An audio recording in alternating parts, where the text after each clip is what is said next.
بسم اللہ الرحمن الرحیم۔ قالو انہوں نے کہا، ادعو آپ دعا کیجئے، لنا ہمارے لیے، لا لیے نہ ہمارے، لنا ہمارے لیے، ربا رب سے، کا اپنے، ربا کا اپنے رب سے، یبین وہ بیان کرے، لا لیے نہ ہمارے، لنا ہمارے لیے، ما کیسی ہو، ہیا وہ گائے۔ قال موسیٰ علیہ السلام نے فرمایا، انا بے شک ہو وہ اللہ، یقولو فرماتا ہے، انا بے شک ہا وہ بقرتن گائے، لا نا فاردن بوڑھی ہو، واو اور لا نا بک بہت بچی ہو، عوان نصف ہو، بینا درمیان، ذالکا اس کے، عوان بینا ذالک اس کے درمیان میں ہو، ففعلوا پس تم کر گزرو، ما اس سے جو تؤمرون وہ جس کا تم تؤمرون حکم دیے گئے ہو۔ قالوا ادع لنا ربک یبین لنا ما ہی، انہوں نے موسیٰ علیہ السلام سے کہا کہ اے موسیٰ آپ اپنے رب سے ہمارے لیے دعا کیجئے کہ وہ بیان کر دے کہ وہ گائے کیسی ہو۔ قال انہ یقول انہا بقرۃ لا فارض ولا بکر، موسیٰ علیہ السلام نے فرمایا کہ بے شک اللہ تبارک و تعالیٰ فرماتا ہے کہ وہ گائے ایسی ہو کہ نہ بہت بوڑھی ہو اور نہ ہی بچی، عوانم بین ذالک اس کے درمیان ہو، یعنی جوان عمر کی ہو، درمیانی عمر کی ہو، ففعلوا ما تؤمرون پس تم وہ کر لو جس کا تمہیں حکم دیا جا رہا ہے۔ چلو انہوں نے کہا، ادعو لنا ربک، کہ آپ اپنے رب کو پکاریے، یبین لنا کہ وہ بیان کرے ہمارے لیے، ما ہیا کہ وہ گائے کیسی ہوتی ہے۔ اب کتنی عجیب سی بات ہے کہ گائے کیسی ہوتی ہے۔ کالا تو موسیٰ علیہ السلام نے فرمایا کہ انہ یقول کہ بے شک وہ رب یہ کہتا ہے، انہا بقرہ کہ وہ جو گائے ہے، لا فارزن نہ وہ بوڑھی ہے، ولا بکر اور نہ وہ جوان ہے۔ اب آیت مبارکہ میں جو فارز کا لفظ ہے یہ فرس سے ہے، اور فرس کا مطلب ہوتا ہے کاٹنا یا کٹنا، یعنی کہ یہ ایسی گائے ہے کہ جو کہ اپنی جوانی سے کٹی ہوئی ہے، جیسے کہ میچور ایج ہوتی ہے۔ اور بکر جو ہے، صبح کے وقت کو بھی بکر کہا جاتا ہے، کنواری لڑکی کو بھی بکر کہا جاتا ہے، اور ایسا بھی نہیں ہے کہ یہ گائے بہت چھوٹی ہو۔ عوانم بین ذالکا، عوان لفظ جو ہے یہ اون سے ہے،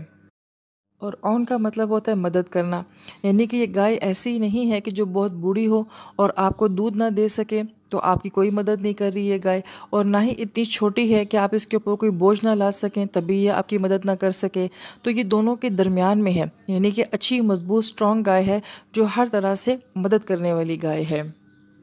فَفْعَلُوا مَا تُؤْمَرُونَ، لہٰذا اب تم وہ کرو جو تمہیں حکم دیا جا رہا ہے۔ نحمدہ و نصلی علی رسولہ الکریم، اما بعد۔ سورہ بقرہ کی آیت نمبر 68 ہے، اور جیسے کہ میں نے کل کی آیت مبارکہ میں بتایا تھا کہ اب روزانہ ایسی آیات ہوں گی کچھ وقت تک کہ جن کے اندر اسی واقعے کی تفصیل بیان ہوگی، اور بہت ہی آسان الفاظ کا استعمال ہوگا، یعنی کہ بہت، یعنی جو بہنیں یاد کر رہی ہیں، محنت کر رہی ہیں، کوشش کر رہی ہیں رب کریم کے کلام کو سمجھنے کی، یاد کرنے کی، اور اس کے مفہوم کو سمجھنے کی، اور اس کے مطابق عمل کرنے کی، اور اسپیشل جو یاد کرنا چاہتی ہیں ان کے لیے بہت سارے آسان الفاظ ہوں گے، یعنی کہ آج کی آیت مبارکہ جب وہ یاد کریں گی تو بعد میں بہت سارے الفاظ ان کو خود بخود آ جائیں گے، لیکن انشاءاللہ جتنی بھی آسان آیات ہوں سورہ بقرہ کے اختتام تک یہی ترتیب چلے گی۔ اس کے بعد اگر میری بہنوں کی رائے یہ ہوئی کہ آیات کو بڑھا دیا جائے تو انشاءاللہ ہم آیات بڑھا دیں گے، کیونکہ اب یہ ڈر لگ رہا ہے کہ پتہ نہیں کس وقت ہماری زندگی ختم ہو جائے گی، تب تک ہم اللہ کے اس میسیج کو جو ہمارے پاس 1400 سال 1500 سال پہلے سے ہمارے پاس آیا ہوا ہے اور ہمارے پیدا ہونے کے ساتھ ہی ہمیں مل گیا تھا، لیکن ہم آج تک اپنے رب کے کلام کو سمجھ ہی نہیں سکے۔ ہماری کسی نارمل سے نارمل دوست کا میسیج آ جائے، ہمارے کسی جاننے والے کا آ جائے، ہمیں کوئی خاص طور پہ ہمارے والدین کی طرف سے کوئی میسیج ہو، ہمارے اساتذہ کا ہو، یا کسی تھوڑا سا رسپیکٹیبل شخص کی طرف سے میسیج ہو، تو ہم اتنے بے چین ہو جاتے ہیں جب تک ہمیں اس کی بات سمجھ نہیں آئے گی۔ بعض اوقات یہ رومن انگلش جو لکھی جاتی ہے یہ سمجھ میں نہیں آتی، تو پھر بھی ہم کوشش کر کے لفظوں کو جوڑ جوڑ کے کسی نہ کسی طرح ہم اس کو پڑھنے کی کوشش کرتے ہیں، اسپیشل تھوڑا سا بھی امپورٹنٹ بندہ ہو تو پھر تو ہم ہر حال میں جو اس میسیج کو سمجھتے ہیں کہ یہ کیا کہہ رہا ہے، کوئی ضروری بات ہی ہوگی۔ تو ہمارے رب، ہمارے مولا، ہمارے آقا، ہمارے ساری کائنات کے رب، جس نے ہمیں پیدا کیا، جس نے ایک بہت بڑا مقصد دے کے ہمیں دنیا میں بھیجا تھا، اور وہ مقصد کیا تھا کہ اللہ پاک نے امتحان گاہ بنا کے اس دنیا کو میں بھیجا تھا کہ یہاں پہ جا کے ہم نے ایک خوبصورت سی لائف گزارنی ہے، اور اس کے بعد ہم نے اپنے لیے خود جنت یا جہنم کا انتخاب کرنا ہے۔ اگر رب کریم کائنات بنا دیتے اور جنت بنا دیتے، جہنم بھی بنا دیتے، تو یہ کہ ساری کی ساری انسانیت کو جنت میں ڈال دیتے یا صرف جہنم میں کچھ کو جہنم میں ڈال دیتے، تو یہ انصاف تو نہ ہوتا۔ یا پھر یہ کہ اگر ہم لوگ پیدا کرتے اور سب کو جنت میں ہی رکھ لیتے، تو پھر بھی وہ لذت، وہ مزہ جو ہمیں دنیا میں رہ کے آیا ہے، دنیا کے اندر ہم نے جو ایکسپیرینس کیے ہیں اور خود جو ہے نیکی کو چوز کیا ہے یا اچھائی کو یا برائی کو، یہ سارا بھی بہت لمبا پروسیس اور خوبصورت پروسیس ہے، یہ سب نہ ہوتا۔ اور دوسرا پھر انصاف نہ ہوتا، پھر وہ مزہ نہیں آتا جس طرح کہ ابھی ہمیں خود اللہ پاک سے طلب کر کے ہماری نیکیاں ہم جتنی بھی کر لیں، جتنی کوشش کر لیں، اللہ پاک کی ایک احسان کے بدلے میں وہ کچھ بھی نہیں ہے، لیکن پھر بھی رب کریم ہماری اخلاص کی وجہ سے یا ہمارے خلوص کی شوق سے کرنے کی وجہ سے اللہ پاک ہمارے چھوٹے عمل کو بڑا کر کے ہمیں قبولیت عطا فرمانا چاہے گا، تو وہ اپنی عطا سے، اپنی بخشش سے، اپنے کرم سے جنت بھی عطا فرما دے گا۔ تو اللہ تبارک و تعالیٰ نے یہ جو پھر ہمیں جب دنیا میں بھیجا، اور پھر اللہ پاک نے اتنا خوبصورت کلام ہمارے نبی حضرت محمد صلی اللہ علیہ وسلم کے ذریعے ہم تک پہنچا دیا، اور اللہ پاک نے فرما دیا کہ یہ قرآن جو ہے تم اس کو سمجھو۔ یہ بھیجا مطلب بھیجنے کا مطلب ہی کیا ہے؟ جب کوئی میسج کسی کو کرتا ہے تو اس کو کسی وجہ سے میسج کرتا ہے نا، کہ اگلا اس کو انڈرسٹینڈ کرے، اس کو دیکھے میں اس میں کیا کہہ رہا ہوں، یا پھر اس کا کبھی رپلائی ہوگا، یا پھر کوئی کام کیا کہا گیا ہوگا کہ آپ ایسے کریں، کوئی ایڈوائس دی گئی ہوگی، کوئی کچھ نہ کچھ ریزن ہوتی ہے، کوئی بھی میسج کرنے کی ریزن ہوتی ہے، بغیر ریزن کے تو کوئی کسی کو میسج، ہاں آج کل ہم لوگ بہت فضول میسج بھی کر لیتے ہیں، لیکن یہ کہ پھر بھی ہم کچھ سوچ کے ہی کر رہے ہوتے ہیں۔ فضول سے فضول میسج بھی ہم کسی کو ہنسانے کے لیے، خوش کرنے کے لیے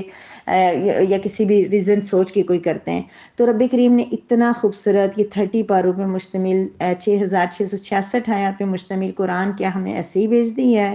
کیوں اللہ پاک نے حضرت جبرائیل علیہ السلام جیسے مقرب فرشتے کو، سب سے بڑے فرشتے کو وہاں سے بھیجا، اور ایک ایک آیت نبی کریم صلی اللہ علیہ وسلم کے پاس آئی؟ اور کیوں ہمارے صحابہ کرام نے اتنی تکالیف اٹھائی ان آیات کو دنیا تک پھیلانے کے لیے، ان کو سمجھانے کے لیے، ان کو پڑھانے کے لیے، ان کو زندگیوں میں لانے کے لیے؟ اتنی قربانیاں انہوں نے دی۔ ہمارے آقا حضرت محمد صلی اللہ علیہ وسلم نے کتنی دعائیں کی، کیا کچھ انہوں نے نہیں کیا؟ تو یہ سب کیا بے مقصد تھا؟ تو یہ رب کریم کا جو کلام ہمارے پاس آیا تھا، اتنے عرصے سے ہمارے پاس آیا تھا، اور ہم میں سے بہت ساری بہنوں نے بہت کوشش بھی کی ہوگی، کہیں سیکھا ہوگا، ان کو انڈرسٹینڈ کرنا اور آسان لگتا ہے جنہوں نے پہلے کہیں نہ کہیں کوشش کی ہے، تھوڑا کی ہے، زیادہ کی ہے، لیکن کسی گروپ کے ساتھ، کسی کلاس کے ساتھ، ڈائریکٹ کلاس کے ساتھ جڑی رہی ہیں، قرآن کو پڑھتی رہی ہیں، تو ان کے لیے بہت ہی آسان ہے۔ وہ حیران ہو رہی ہیں کہ یہ آیت کیوں ایک دے رہی ہیں، لیکن جو اس سے پہلے کبھی قرآن کی ترجمہ کو کبھی ان کا دھیان گیا ہی نہیں ہے کہ اس قرآن کو سمجھیں، وہ بس تلاوت کرنے پہ خوش نہیں کہ ہم قرآن کو پڑھ تو رہے ہیں، ہم سیکھ تو رہے ہیں، وہ بھی بہت اچھی بات ہے۔ بہت ساری بہنیں اس سے بھی محروم ہیں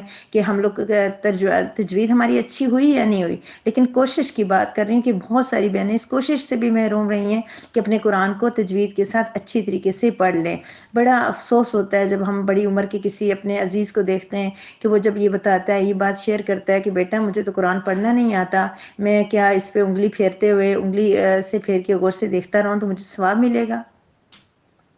بڑا دکھ ہوتا ہے جب مجھے میرے بہت عزیز لوگوں نے یہ پوچھا کہ بیٹا ہم کیا کریں، ہم نے تو قرآن نہیں پڑھا ہوا، اب ہمیں دل کر رہا ہے قرآن پڑھنے کا، تو ہم اس کو کیسے پڑھیں؟ ہم انگلیوں سے پھیر رہے، سنا ہے کہ بسم اللہ پڑھیں، بسم اللہ الرحمن الرحیم بولتے جائیں، اور انگلیوں جو لفظ کے اوپر پھیرتے جائیں تو اس کا ثواب ملے گا۔ تو میری بہنوں بتاؤ کہ کتنی بڑی بدقسمتی ہے کہ پوری کی پوری زندگی گزر گئی لیکن کسی نے قرآن تجوید کے ساتھ بھی نہیں پڑھا۔ تو یہ ایک بڑی سعادت ہے، قرآن کو تجوید کے ساتھ پڑھنا بھی بہت بڑی سعادت ہے، لیکن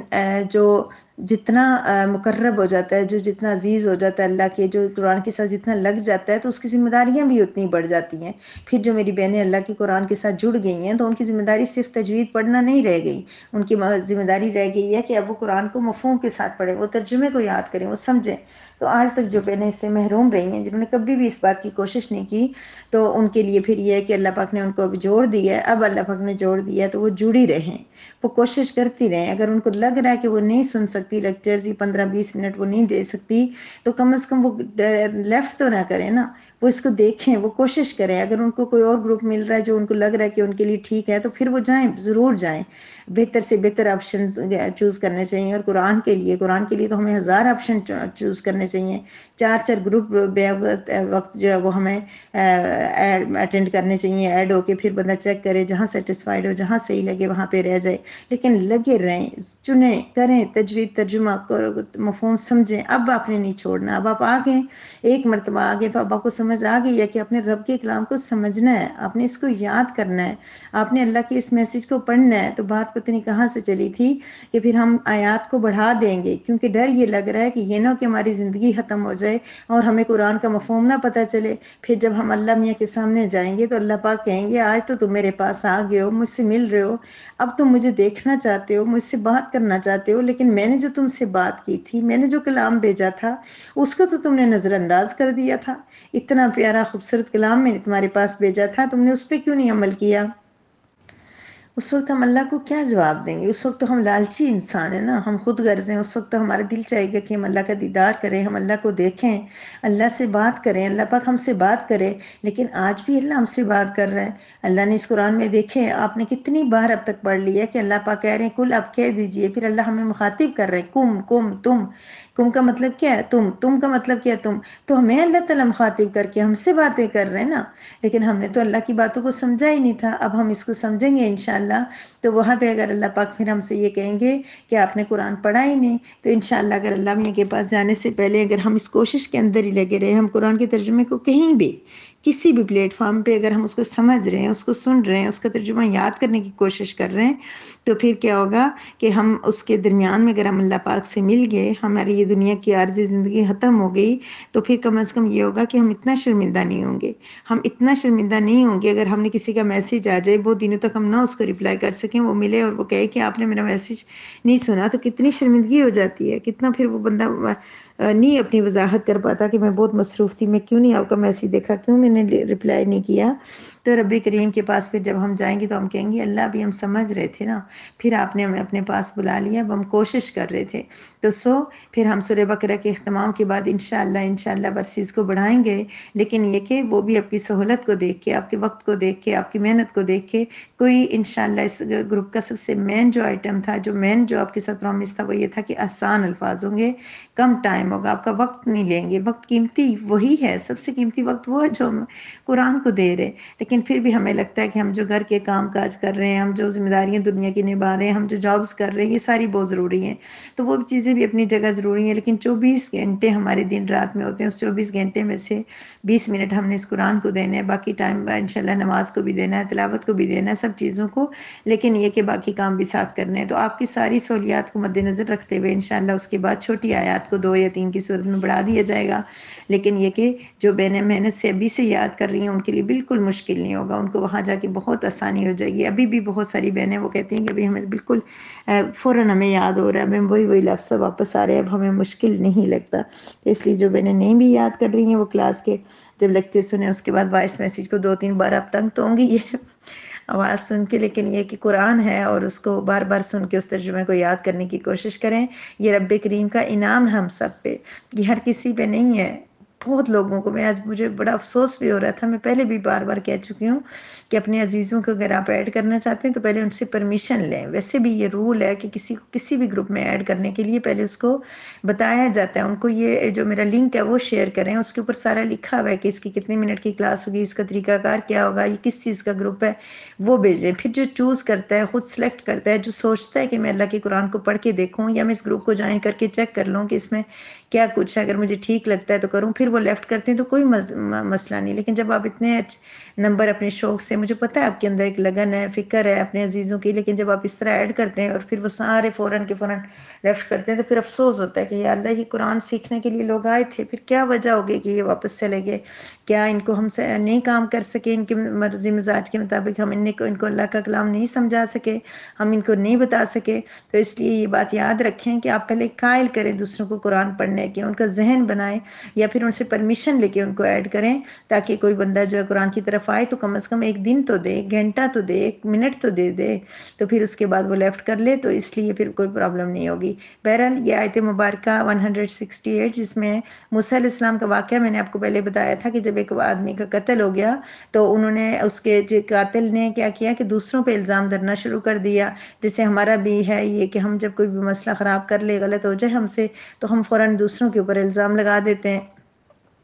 تو وہ کہنے لگا کہ یہ جو دوسرے گاؤں والے انہوں نے قتل کیا، مجھے دیت دی جائے۔ تو موسیٰ علیہ السلام نے ان سے کہا تھا کہ آپ گائے کو ذبح کریں، تو وہ حیران ہو گئے تھے کہ گائے کو ذبح کرنے کا کیوں کر رہے ہیں، آپ ہم سے مذاق کر رہے ہیں۔ تو موسیٰ علیہ السلام نے فرمایا تھا کہ نہیں، میں ایک نبی ہو کے مذاق نہیں کر سکتا۔ تو اب پھر انہوں نے کیا کیا، اب میں یاد رکھیے اس آیت مبارکہ کے اندر کیا بتایا جا رہا ہے کہ موسیٰ علیہ السلام کو جب یہ کہا گیا، موسیٰ علیہ السلام نے جب ان سے کہا کہ گائے ذبح کرو، اب وہ کوئی بھی گائے اٹھا کے ذبح کر لیتے، اپنے گھروں کے اندر سے اپنے رشتہ داروں کے جو کوئی سستی سی گائے ان کو ملتی لیتے، ذبح کرتے، ان کا مقصد پورا ہو جاتا۔ لیکن بنی اسرائیل جو مشہور ہے وہ اسی واقعے کی وجہ سے اسپیشل مشہور ہے کہ بنی اسرائیل کی طرح کبھی کوئی بہت سوال کرے تو ہم کہتے ہیں کہ بنی اسرائیل نہ بنو، تو یہ اسی وجہ سے ہے کہ انہوں نے سوال کیے اور ان سے کیا ہو گیا، یہ مسئلہ پیچیدہ سے پیچیدہ ہوتا چلا گیا، مشکل سے مشکل ہوتا چلا گیا۔ یہ آپ اگلی آیات مبارکہ کے اندر دیکھیں گے۔ تو سب سے پہلے ہی نہیں اللہ نے کہہ دیا کہ گائے ذبح کریں، بجائے اس کے کہ فوراً کوئی گائے لے کے ذبح کر لیتے، معاملہ حل ہو جاتا۔ کہنے لگے آپ اللہ سے دعا کریں، وہ بتائیں وہ گائے کیسی ہو، گائے ہے کیسی ہو، گائے ہوتی ہے، 4 پاؤں ہوتے ہیں، اس کے مختلف کلر ہوتے ہیں، آنکھیں، ناک، کان وغیرہ ہوتے ہیں، اور اس کا ایک ہی حیت ہوتی ہے، ایک شکل ہوتی ہے، ویسی گائے ہوتی ہے، اور گائے میں کیا اتنا وہ ہوتا ہے۔ لیکن نہیں، کہنے لگے وہ کیسی ہو، مزید تفصیل بتائیں، یبین، واضح کریں، مزید تفصیل سے بتائیں کیا کریں، کیسی گائے ہو۔ پھر موسیٰ علیہ السلام نے ایج بتا دی اس کی کہ نہ ہی بہت بوڑھی ہو اور نہ ہی بہت بچی ہو، درمیانی ہو۔ آپ کو پتہ ہے کہ ویسے بھی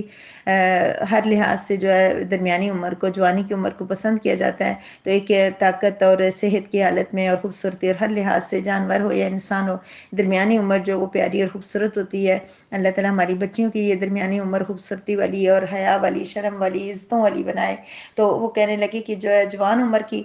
ہو تو اعوان بین ذالک، یعنی کہ بڑھاپے اور بچپن کے درمیان میں ہو۔ تو لیکن موسیٰ علیہ السلام نے یہاں دوبارہ ان کو، موسیٰ علیہ السلام ان کی نیچر سمجھتے تھے، فرمایا فَفْعَلُوا مَا تُؤْمَرُونَ، تم کر گزرو جس کا تمہیں حکم دیا گیا ہے، جو تمہیں کہا گیا وہ کرو۔ ابھی بھی تاکید کر رہے ہیں، مزید کوئی سوال مت کرنا بنی اسرائیل، اب یہ جو میں کہہ رہا ہوں نا، یہ کر لو۔ یہ درمیانی عمر کی، اب درمیانی ایج کا جو ہے یہ بھی ہر گھر میں، ہر جگہ جو گائے جہاں پہ رکھی جاتی ہیں درمیانی عمر کی گائے بھی مل جاتی ہے۔ تو انشاءاللہ اس پہ تفصیل سے کل پڑھیں گے۔ وآخر دعوانا ان الحمد للہ رب العالمین۔